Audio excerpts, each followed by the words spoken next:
오직 성령이 너희에게 임하시면 너희가 권능을 받고 예루살렘과 온 유다와 사마리아와 땅끝까지 이르러 내 증인이 되리라. 이 말씀은 다 이제 알고 계신 말씀인데 이 말씀이 굉장히 중요한 겁니다.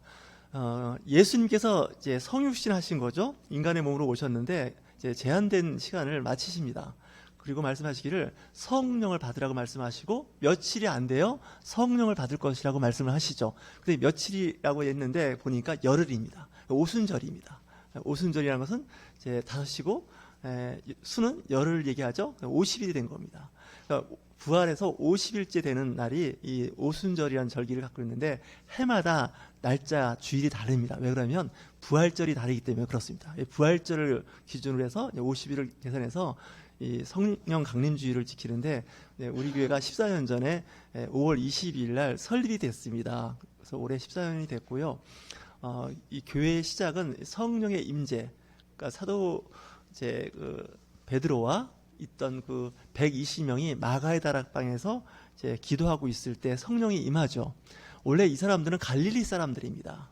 갈릴리 호숫가에 살던 사람들인데 예루살렘에서 있으면서 예수님께서 너희들 다시 갈릴리로 가라고 얘기 안 하시고 예루살렘에 남아서 성령을 받기까지 기다리라는 겁니다. 사실 이제 예수님이 안 계시면 제자들한테는 좀 불편한 게 너무 심하죠. 왜냐면 같이 사역했던 예수님이 안 계시니 그 다음부터 우리 보고 어쩌라고 이렇게 생각이 들겠죠. 그랬을 때 예수님께서 성령을 보내주시겠다는 거죠. 내가 할 일을 이제 성령이 할 테니까 그 이후부터는 이제 성령 사역이라고 합니다. 우리는 그래서 성령 시대를 산다고 합니다. 좀 까칠한 얘기긴 하지만 하나님의 시대도 아니고 예수님의 시대도 아니고 성령 시대입니다. 표현을 하자 그러면. 그러니까 성령으로 인도된 삶을 살아야 되는데 예수님이 태어나실 때 성령으로 잉태하셨다고 되어 있습니다. 그래서 성령에 이끌리셔서 요단강에서 세례 요한에게 세례를 받죠. 그리고 또 성령에 이끌려서 광야로 몰려서 이제 시험을 받으시죠. 그래서 예수님의 사역은 성령 사역입니다. 육신의 몸을 갖고 있었지만 성령께서 움직이는 대로 예수님께서 사역을 하셨고 예수님께서 기도하실 때 하나님의 성령이 임재가 있었다는 것이죠. 그래서 이 성령은 그럼 예수님 이후에 그 역할을 담당한 거냐? 그렇지 않습니다.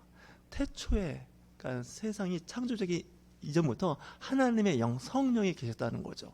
근데 우리는 보통 창조주 하나님 그리고 성육신하신 예수님 여기까지는 대략 감을 잡는데 성령 해지면 갑자기 멈칫하게 되는 거죠. 어떤 형상이나 형태가 없었던 그리고 특별히 성령이 말씀하시는다는 생각을 안 하게 됩니다. 그래서 특별히 우리 오순절 교단에서는 상당한 큰 의미를 갖고 있죠. 전 세계적으로 교회가 성장하고 부흥하는 교회의 특징이 오순절적 성령 운동을 하는 교회들이 부흥하고 성장하고요. 이 교리적으로 꽉 틀을 갖고 있는 교회들이 오히려 교회가 잘 유지될 것 같은데 그렇지가 않습니다. 왜냐하면 성령을 인정하지 않기 때문에 그렇습니다. 인정하지는 않는 건 아닌데 그 인정함이 약한 거죠. 그래서 성령을 강력하게 드라이브 하시면 강력한 성령의 역사하심이 나타나고 있죠. 성령을 받으니까 사람들이 변하는 겁니다. 그전에는 세상을 두려워해서 숨어 다니고 피해 다니고 뭐 그런 일이 있었는데 성령을 받고 나서 담대하게 이제 예루살렘 성전에 가서 말씀을 전하는 거죠. 우리가 기다리던 메시아가 예수님이고 그를 믿기만 하면 우리는 구원에 이르고 그리고 우리가 지은 모든 죄는 용서를 받는다. 간단하게 줄이는 겁니다. 구약에 많은 율법 그리고 구약에서 지켜야 할 많은 율례가 있는데 그거를 간단하게 예수님께서 해결하신 부분입니다. 그러면서 유대교에 있던 그 하나님이 이제는 전 세계로 퍼져나가기 시작하는 겁니다. 그러니까 예수님이 오기 전까지는 이 근동 지역에 그 팔레스타인 지역 그 지역에 머물렀던 그 어떻게 보면 하나님의 사역이 이제는 이방 나라로 퍼져나가는데 그 당시 로마로 그리스로 이제 퍼져나가기 시작하는데 그때 쓰임 받은 사람들이 다 성령의 인도하심을 받았다는 거죠. 그러니까 성령을 받지 않고 일을 한다는 건 굉장히 위험한 거죠. 힘들고요. 그래서 예수님이 성령을 받을 때까지 예루살렘을 떠나지 말고 있으라고 하셨던 그 말씀. 지금도 마찬가지입니다. 성령으로 하지 않으시면 신앙생활 어려우십니다. 성령으로 우리가 충만하지 않으면 교회가 이루어지지가 않습니다. 그래서 성령을 먼저 받고 나서 성령을 통해서 일을 하셔야 되는데 그럼 성령이 하는 일이 무엇이냐 했는데 모두 다 합니다. 성령을 받고 나면 은사가 나타납니다. 성령은 그냥 이렇게 영적인 존재가 아니라 성령의 임재가 있는 곳마다 은사, 기프트, 선물이라는 그 은사들이 나타나는데 오늘 말씀드린 대로 그 성령의 은사의 종류가 많습니다. 우리 모두 확장시키면 무한됩니다. 성령 사이의 그 역할은 왜 그러냐면 우리가 성령을 제한할 필요가 없다는 거죠. 신앙 공동체 안에서도 직분도 성령의 직분이 되는 겁니다. 그래서 직분도 다 다르죠. 하지만 다르다고 해서 뭐 이렇게 신경 쓸 일은 아닙니다. 왜냐하면 그 성령 사역에서 나타나는 사역은 교회를 세우고 서로를 유익하게 하고 섬기는 사역이기 때문에 그렇습니다. 그래서 교회에서 직분이 높고 낮고 이런 건 사실 교회에서의 정확한 표현은 아닙니다. 그래서 교회에서는 섬기는 직분이 이제 주어질 때마다 이제 사람들마다 그 사역이 이루어진다고 생각할 수가 있는데 어떻게 보면 큰 사역을 할 수 있는 분들은 높은 직분을 갖게 되죠. 왜냐하면 성령이만큼 역사할 수 있는 환경에 이제 그 여건을 만들어 놓는 거죠. 여러분들 주방에 가시면 그릇이 다 다르죠. 간장을 담는 그릇이 있고요, 국을 담는 그릇이 있고, 밥을 다 그릇이 다 다릅니다. 간장을 담아야 할 그 조그만 종기라고 하죠. 거기에 담아야 되는데 간장을 대접에 담는 사람은 거의 없을 겁니다. 특별한 경우 아니면 안 하거든요. 그러니까 사람들마다 다 역량이 다 다릅니다. 그러니까 요즘 말하는 캐파가 다 다르다는 거죠. 어떤 사람은 그 일을 해낼 수 있는 사람이 있는가 하면 어떤 사람은 그 일을 감당을 못하는 사람들이 있습니다. 이것도 하나님께서 주신 어떻게 보면 능력이라고 보시면 아주 간단하게 끝납니다. 어떤 사람은 지혜가 있어서 정말 지혜롭게 잘 이렇게 활동하는 분들이 있고요. 어떤 분은 또 백과사전처럼 지식이 많은 사람도 있습니다. 오늘 말씀드린 그 성령의 사역에 대해서 가장 그래도 잘 드러난 교회가 고린도 교회입니다. 이 고린도 교회는 성령이 충만했고 은사가 많았습니다. 바울 서신에서 이 고린도 교회에 쓴 편지에만큼 그 은사가 다양하게 표현된 게 없습니다. 빌립보나 예베소나 데살로니가 이런 그 예배소 교회에 쓴 편지를 보면 은사에 대한 이야기가 그렇게 많이 안 나옵니다. 근데 유난히 고린도 교회에 그 은사가 많았는데 워낙 교회가 컸죠. 그리고 은사가 많다 보니까 교회가 무질서해졌습니다. 그러니까 성령의 역사로 인해서 교회가 성장하고 부흥하고 이제 그 은사들이 나타나기 시작하다 보니까 사람이나 그런지 이렇게 다 비교하게 되고 또 교회 안에서 이게 자꾸 소란하는 일들이 생기기 시작한 거예요. 그래서 사도 바울은 이 은사를 좀 잘 썼으면 좋겠다. 좀 질서 있게 썼으면 좋겠다. 그리고 이 은사는 교회를 유익하게 하고 가정을 유익하게 하고 사회를 유익하게 써야지 이 은사가 잘못 쓰이게 되면 이게 오히려 은사로 인해서 민폐를 끼치게 됩니다. 가정도 이렇게 보면 어떤 분은 신앙생활을 참 잘하십니다. 교회에서 볼 때 그렇습니다. 근데 가정이나 사회에서 아주 힘들어하는 분들이 있습니다. 심지어는 가정에서 우리 아빠는 교회를 다니는데 정말 교회 다니기 전에가 더 좋았던 것 같아. 이런 얘기가 나올 수도 있습니다. 한번 훅 찔러서 한번 얘기해 볼까요? 아빠는 예수 믿기 전이 더 좋았던 것 같아. 이거는요, 이거 좀 잘 보셔야 됩니다. 잘못하면 이렇게 됩니다. 그리고 직장에서 예수 믿기 전에는 사람이 좋았는데 믿고 나서 사람이 좀 안 좋은 쪽으로 변했다. 이렇게 얘기가 나올 수도 있습니다. 왜 그런지 아십니까? 잘못 믿어서 그렇습니다. 잘못 처신해서 그렇습니다. 그래서 우리 아빠가 예수 믿고 교회를 다니기 시작하더니 삶이 바뀌었어. 술도 안 마시고 술만 드시면 주사가 심하고 막 폭력도 휘두르는 아빠가 술 끊고 교회 다니니까 너무 좋아졌어. 이래야 되는 겁니다. 그죠? 그리고 또 우리 엄마도 마찬가지죠. 우리 어머니도 마찬가지고 딸도 마찬가지고 교회 다니고 나니까 정말 삶의 태도가 바뀐 거예요. 그럴 때 나도 정말 그렇게 되고 싶은데 교회 갈 때 같이 가면 안 될까? 뭐 이렇게 돼야 워낙 정상입니다. 근데 우리는 반대죠. 엄마가 예수 믿고 교회 다니는데 딸 보고 같이 교회 갈래 했더니 엄마나 다니시라고. 나 엄마처럼 될까 봐 무섭다고. 이래버리면 이게 커지는 겁니다. 그래서 요즘에 그 그리스도인들이 삶에서 전도하고 삶으로 인도한다는 게 쉽지가 않습니다. 이렇게 말하면 저는 그럼 잘하냐? 저도 이게 쉽지가 않습니다. 알고 싶으시면 제 아내한테 물어보시면 됩니다. 그러니까 왜 요즘에 그 젊은 사람들이 하는 말 있지 않습니까? 비포 애프터란 말이 있습니다. 전후. 그러니까 목사 전, 목사 후. 뭐 이런 거 있지 않습니까? 제 아내가 알고 있습니다. 한 36년 살았나요? 37년 살고 있습니다. 근데 오늘 특별해서 우리 고등학교 친구가 왔습니다. 동료자. 그래서 잠깐 예배 전에 한번 세어봤습니다. 몇 년 동안 알고 지냈나 했더니 48년을 알고 있는 겁니다. 그러니까 정말 이제 과거를 이렇게 돌이켜보면 여러 가지 일들이 있습니다. 하지만 100% 좋을 수도 없고 100% 나쁠 수도 없는데 좋은 게 많으면 좋은 겁니다. 저는 그렇게 생각합니다. 그렇지 않겠습니까? 단점이 다 있습니다. 장점도 있죠. 근데 그럼에도 불구하고 좋은 일이 더 많고 덕스러운 일이 많고 선한 일을 더 많이 했으면 그 사람은 좋은 사람으로 이렇게 분류할 수밖에 없지 않습니까? 사람을 분류한다는 것도 쉽지는 않지만 그렇습니다. 그리고 특별히 이제 자녀는 그 부모님을 보고 자라지 않겠습니까? 5월 가정의 달인데 우리 아버지는 목사님이라고 하는데 차라리 목사님 아니었으면 더 좋을 뻔했어. 이렇게 얘기가 나올까요? 안 나올까요? 나올 수 있습니다. 바깥에서는 뭐 목사님으로서 인정받고 어디 가든지 아름답고 덕담을 많이 얘기하지만 실제 가정에서는 아닌 거예요. 뭐 그럴 수도 있다는 생각을 해보는데 그럴 때 좀 조심하셔야 됩니다. 바깥의 활동을 좀 줄이더라도 선행을 좀 줄이더라도 집에서 그 관계를 잘 회복하셔야 됩니다. 그래서 저는 이제 생각을 해보다가 쉽지는 않지만 성령의 역사하심이 다 다릅니다. 그래서 성령의 역사하심이 다 다른데 왜 다른가 했더니 하나님이 그 다양성을 인정합니다. 우리가 그 다양성을 잘 인정하지 않고 획일화된 문화와 획일화된 어떤 그런 정신을 갖길 원하는데 저는 아무리 제가 하나님을 봐도 하나님은 다양성입니다.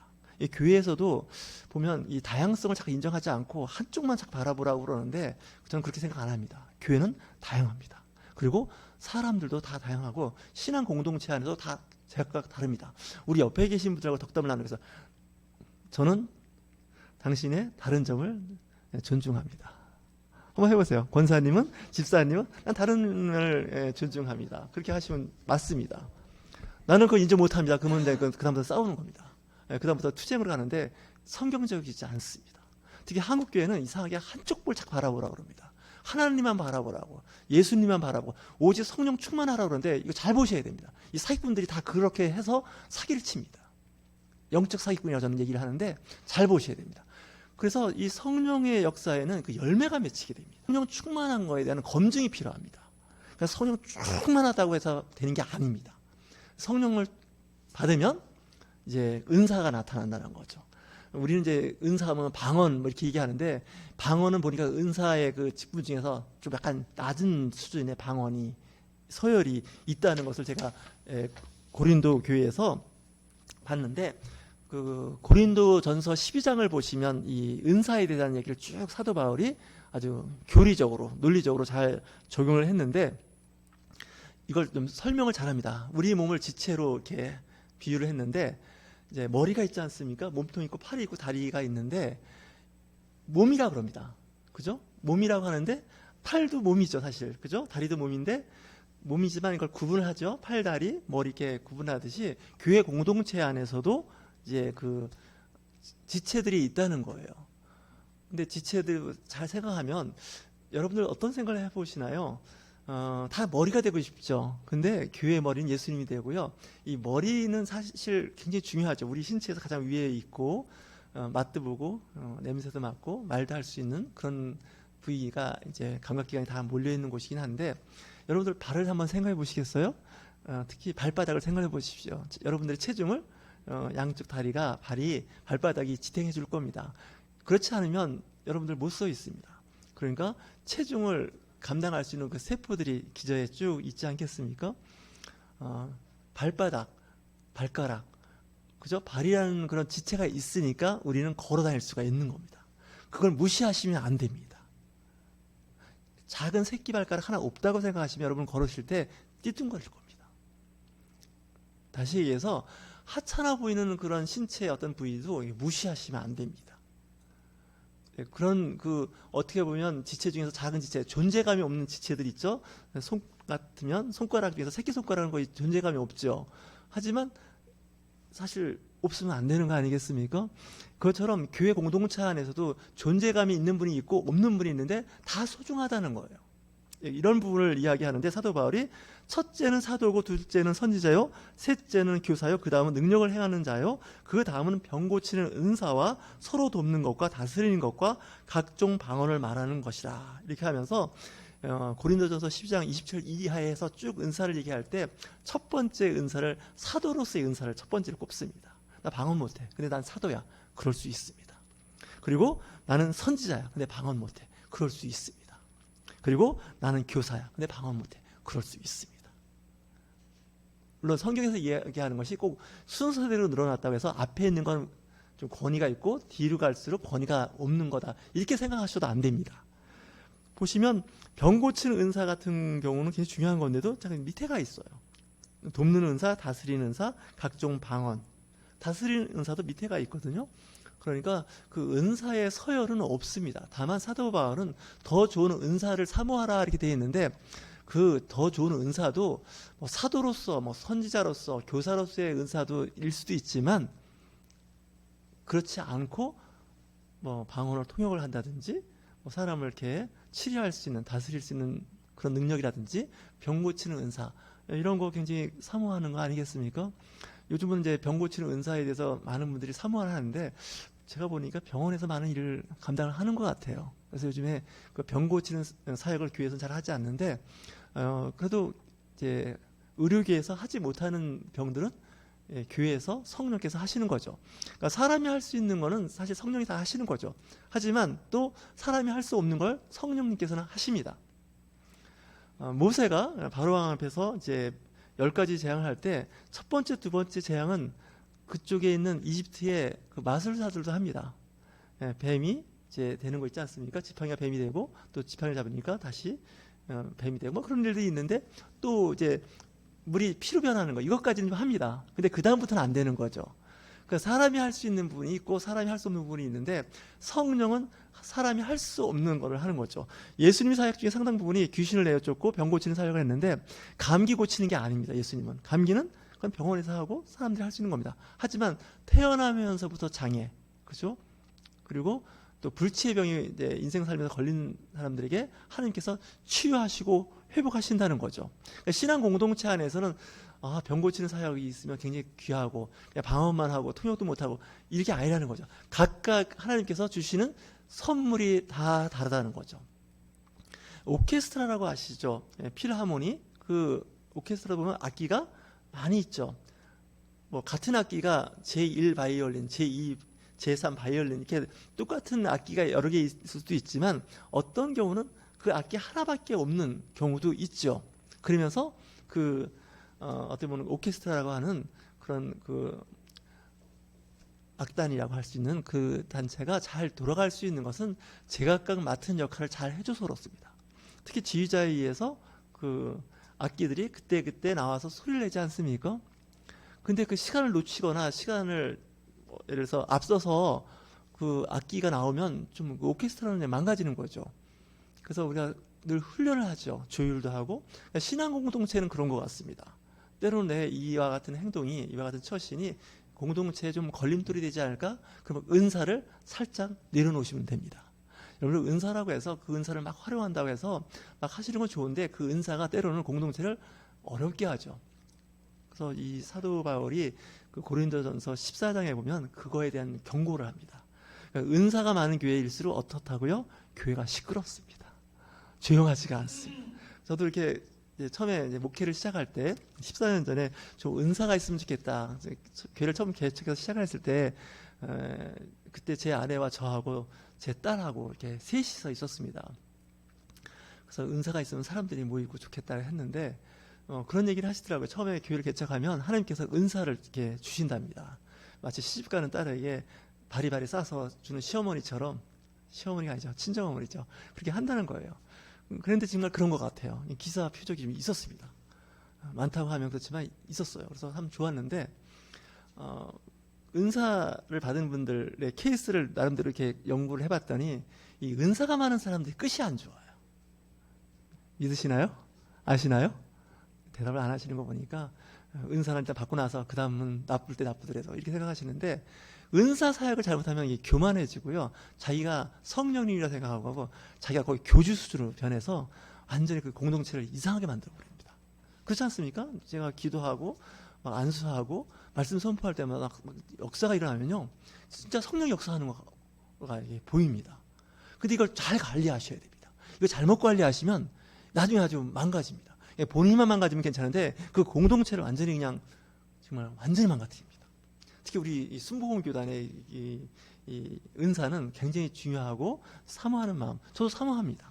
늘 사모하고 지혜를 달라고, 지식을 달라고 그러고, 요즘에 특별히 사랑하는 은사를 달라고 기도를 많이 해요. 사랑하는 은사, 이웃을 사랑하고 성도를 사랑하는 것, 특히 가족을 사랑하는 은사. 이 은사가 가장 큰 것 같아요. 그래서 사도 바울이 고린도전서 13장에 믿음, 소망, 사랑, 그 중에 제일은 사랑이라고 했던 거가 고린도전서 12장에 많은 은사에 대한 이야기를 하다가 13장에 와서는 사랑을 제일 강조합니다. 사실 우리는 성경을 편리상 고린도전서 12장, 13장, 14장 이렇게 나누지만 원래 성경은 그 장이 없습니다. 그러니까 12장, 13장 이렇게 쭉 읽어가는 과정이죠. 거기서 가장 중요한 게 어떤 은사라고요? 사랑의 은사입니다. 제가 봐도 가장 큰 은사를 사모하라고 한 것은 사랑의 은사입니다. 그러니까 기독교인이면서 사랑이 없다 그러면요, 이 성령 충만한 게 아닐 수가 있습니다. 사랑으로 충만한 거죠. 물론 이 사랑이라는 것을 어떻게 정의하느냐에 따라 다르는데, 고린도전서 13장에 나오는 말씀 있지 않습니까? 사랑은 오래 참는다는 겁니다.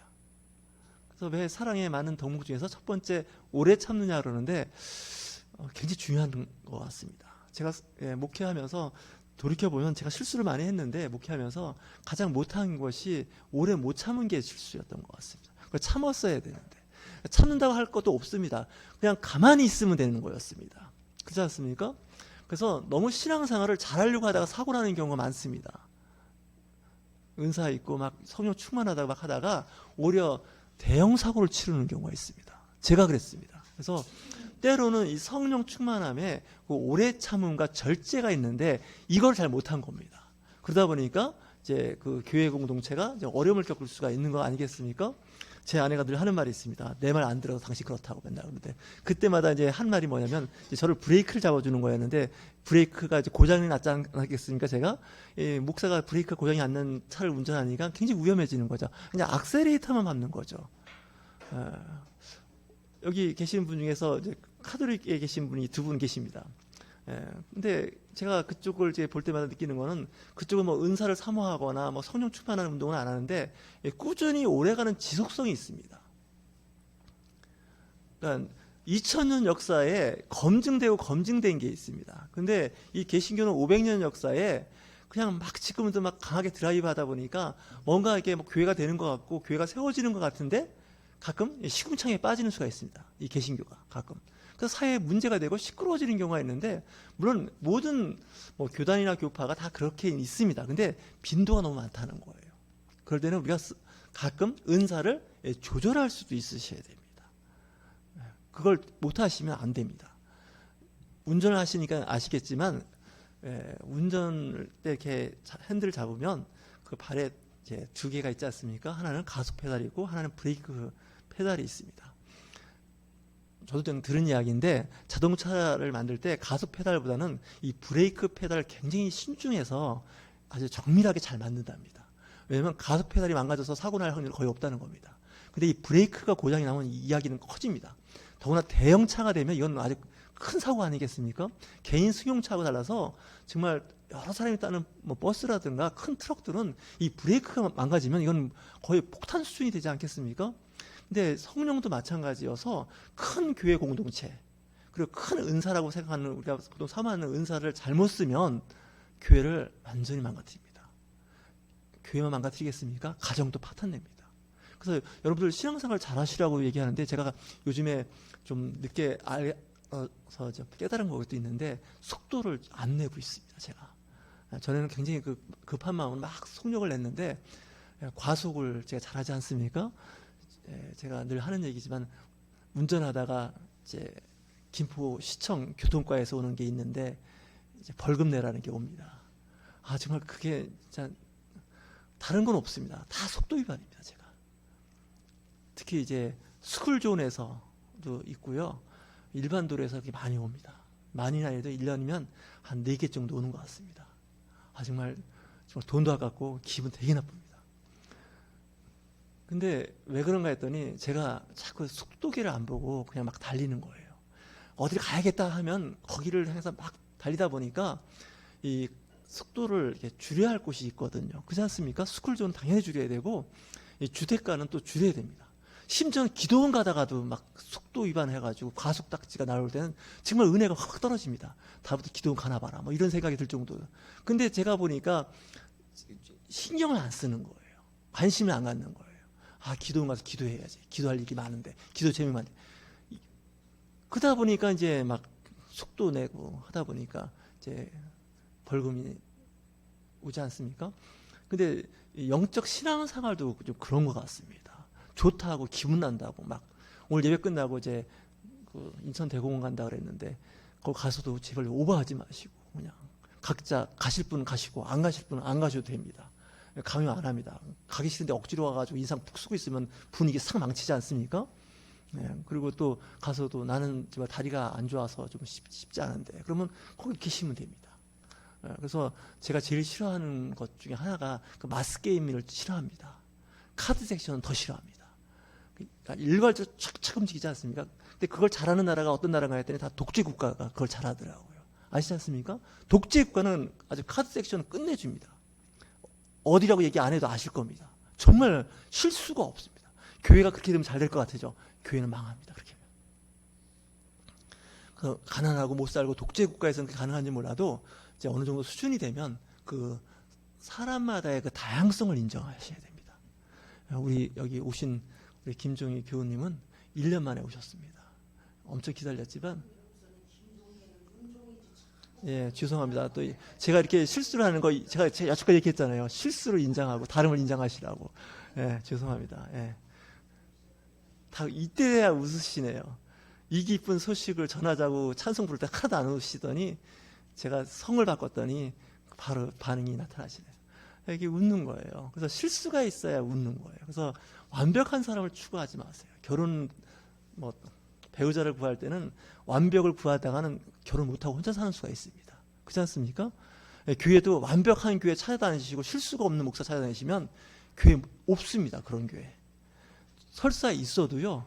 그런 게 달 수가 없고요. 그 교회는 나중에 없어질 겁니다. 그럴 리가 없습니다. 그래서 하나님의 창조 세계는 뭔가 좀 부실합니다. 하나님의 창조 세계는 좀 문제가 많습니다. 또 하나님의 교회는 또 심각한 문제가 많습니다. 어떤 분들은 하나님의 창조 세계는 완벽하다고 다그 새빨간 거짓말입니다. 그럴 리가 없습니다.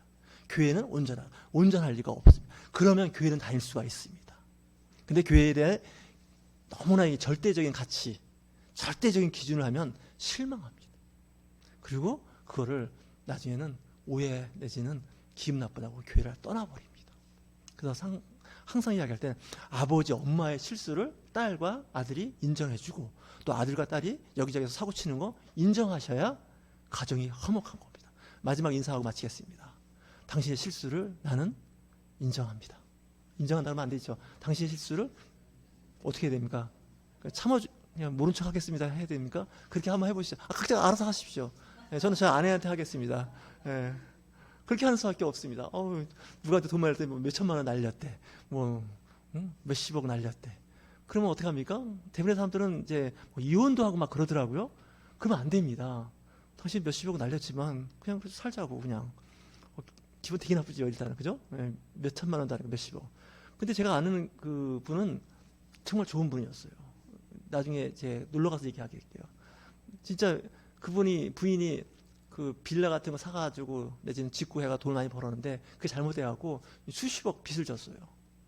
그런데 이제 남편이 가만 보니까 이거 도저히 갚을 수 있는 돈이 아닌 거예요. 남편이 그 대학 교수님이었는데 의과대학 교수님이었는데 사표를 냈어요. 왜냐하면 그 퇴직금으로 아내 빚을 갚아주려고.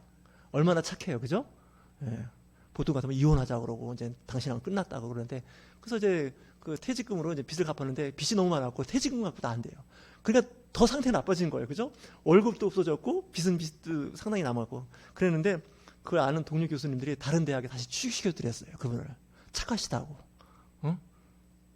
보통 사람 같으면 부부싸움하고 뭐 사네 못 사네 뭐 이윤수야 뭐 평생윤수야 뭐 이럴 텐데 그렇게 하잖아요.